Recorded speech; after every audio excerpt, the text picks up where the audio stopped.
I feel really self conscious today. The park is full, and so there's a part of me that just wants to get this video done as soon as possible because I feel extremely self conscious, even though no one is giving me the time of day. But it does feel slightly embarrassing to be doing this in front of people. Hi, my name is Kamani, but you can call me Q. If you can't pronounce my name, then please call me Q. That's one of my rules. The thesis of today's video is that good always prevails.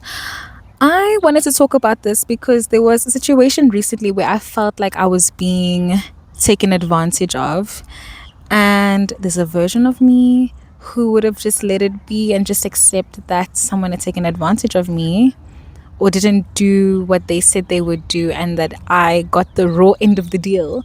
But I actually ended up standing up for myself, which I'm really proud of. But yes, I want people to know that good always prevails.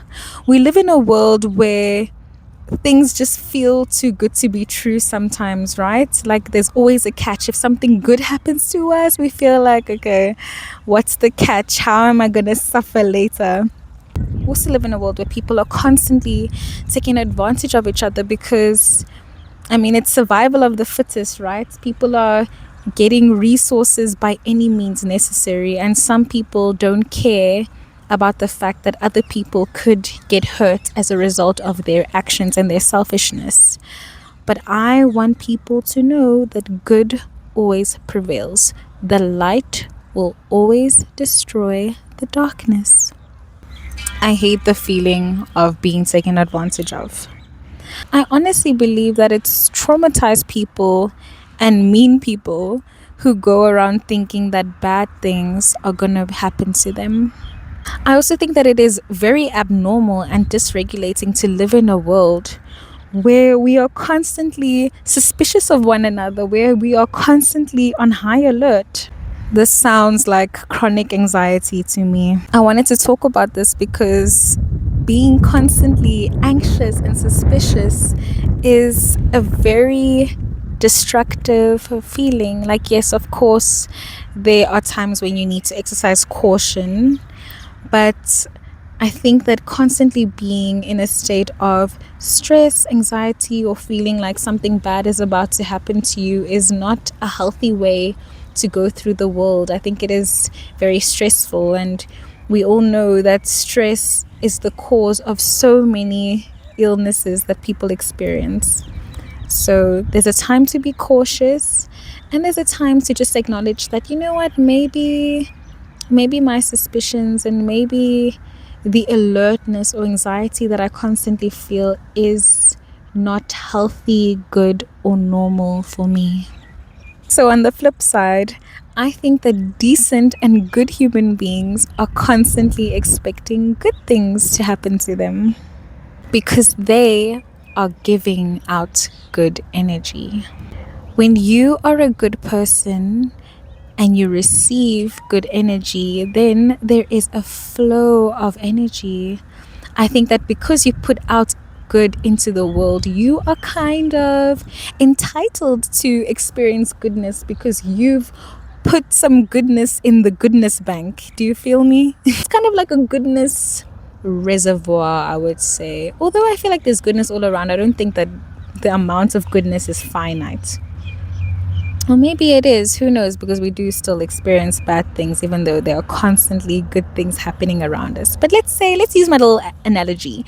So a goodness reservoir. So there's a tank where we store goodness, and when you do a good deed, all the goodness, all the good energy gets stored into that tank.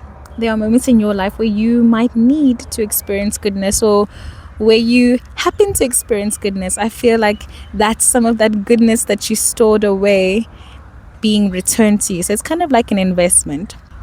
Besides also being on the receiving end of goodness, I feel like it's something that instantly makes you feel better about yourself.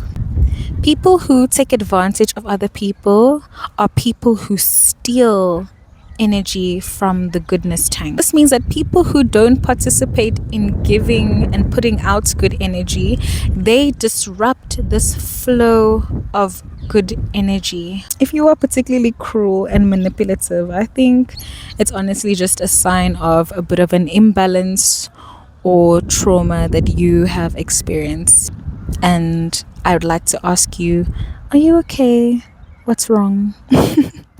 Who hurt you? Who hurt you? So the day that I actually wrote the script for the video, or my thoughts around the video, I had not stood up for myself yet in the situation that I was talking about. During that situation, I was still just so upset, and I was writing in my journal, just ranting about how I'd saved up to get this thing that I really need fixed because I want to use the thing, and I paid the money and it looked good, and then I got home and the thing didn't work. In fact, it had more problems than when I initially got it fixed, and it was just so upsetting because I had worked so hard. I had held up my end of the bargain with the person who I'd asked to fix it for me, and yet they didn't hold up theirs. So it was quite hurtful, and I did feel quite a bit of anger when I experienced that. But I realized that instead of sitting with this feeling of like, oh, people always take advantage of me, people always hurt me, I had to say, okay, right, well, I don't believe that taking advantage of people is good, so what am I gonna do about it? Like, let's say this person really didn't have the intention to fix the thing that I trusted them to fix, and thought that it was a quick and easy payday, and maybe they're doing this to other people. What am I going to do about it? Am I just going to let myself be victimized, or actually be someone who's going to hold the person accountable? I realized that I am no longer the scared little girl I used to be, the person who let people get away with things. I believe that there is still good in the world, and sometimes we have to nominate ourselves as the people who share the importance of kindness and honoring and respecting a social contract that we make with people. So the fact that we coexist with one another means that we have created a social contract where we are not going to harm one another, or at least I believe that it is a kind of social contract. There's a way that you behave amongst other people. There is a way that you treat other people. You don't have to roll out the red carpet for them. That is not at all what I'm saying. But I think at the very least, it is basic respect. And that includes honoring a deal. If I go to your shop and I pay for a service, I expect you to deliver the service, because that's the right thing to do. I held up my end of the bargain. I paid in full. You need to perform your services in full and with integrity. It's also completely normal that I was upset that I got taken advantage of. When someone scams you or takes advantage of you, it is a violation. Okay, so it means that somebody literally violated you and was not honest about what they were going to do. And I think when people violate social contracts, it just continues to perpetuate the cycle of mistrust that we feel amongst each other, because now we are scared that the next person is not going to do what they said they were going to do. It's absolutely normal to feel upset when someone has taken advantage of you. It's a violation of our trust. We had an understanding and an agreement, and you didn't hold it up. And yes, I do believe that people should be held accountable. Look, I also believe in picking your battles, okay? Don't go around fighting the world. But also, I think sometimes it is important to have those moments where you let people know that, no, I am not going to stand for this. I'm not okay with this, with what you are doing.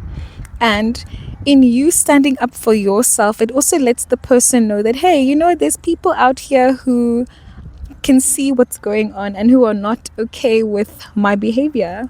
And I think that it could actually encourage the person to change in a really positive way and to actually consider doing their business differently and with a little bit more integrity.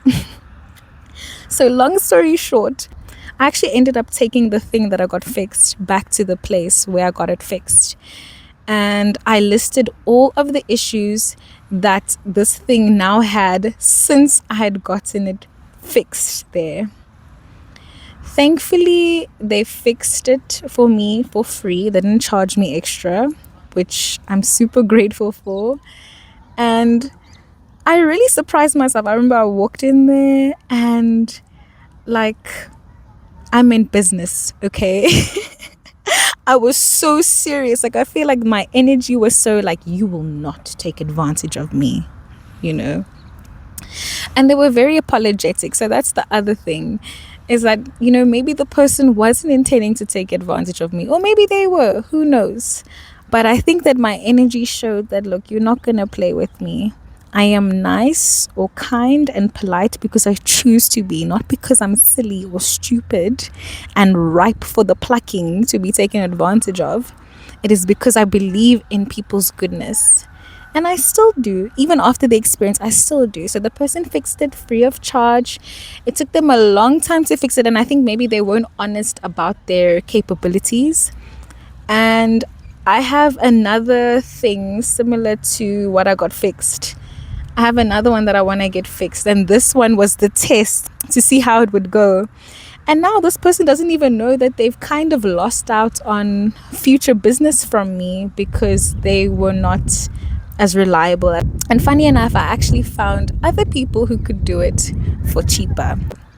Good always prevails. I demanded that things be made right. And yes, pick your battles. You're not going to win every fight. Sometimes you just have to say, yeah, I'm going to let it go.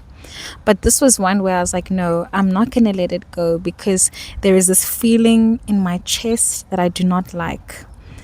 And sometimes, as much as I am not someone who enjoys confrontation, sometimes it is important to confront someone and say, hey, you didn't do the right thing.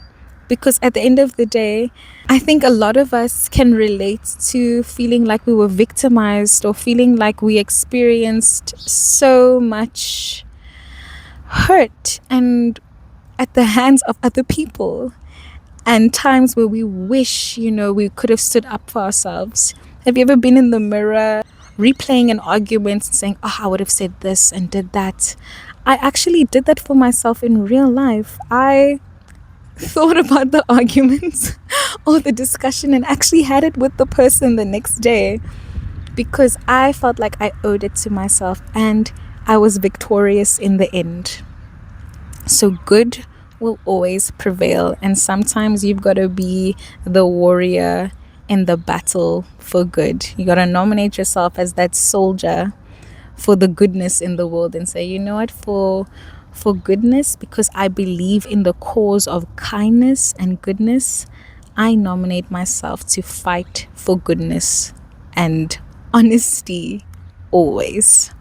Anyway, so yeah, let me know what you think. This was a super fun one to make. It was different because, again, so many more people in the park. I also have never experienced recording a video and then re-recording everything again just because of a sound issue or because of, you know, just maybe not being comfortable and things like that. But I think it just shows that I care about making videos. As much as I hate to admit it. And yes, I am in a public space, so I also acknowledge that I can't always control the factors around me, and I have to decide, do I want to make a video or do I want to be a perfectionist and not make a video at all? If you watched to the end, thank you so much for your time. I really appreciate it. It is a Saturday afternoon for me and I'm just chilling in the park. It is a gorgeous day. The weather is so nice. It's actually been quite warm, especially for us being in the middle of winter. This is the ideal temperature. It's really nice outside. Take care of yourself, stay safe out there, and keep being weird. I'll see you in the next one, whenever that is.